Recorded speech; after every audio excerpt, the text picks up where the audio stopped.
What's up guys, no, naata karong hapon guys. Ako naghangyo sa tanan konsumanti sa Lanico guys, nga ang rate sa Lanico gipaubos pinaagi sa tabang sa tuang pinalangga nga Apic Fertilized. Wala pagali nato sa tabangi guys. Siya na gauna-una og tabang kanato. Ingon ana kadako ang kasing-kasing ni Apic Fertilized. Karong umaabot nga piniliay number 43 sa baluta. Loves you Apic Fertilized.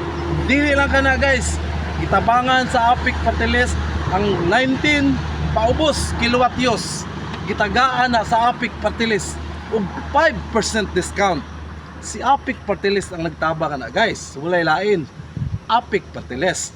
Og sa tanang nakakita ani nga video sa akong co-workers diri sa Lanico, palihog og share kini nga video. Thank you.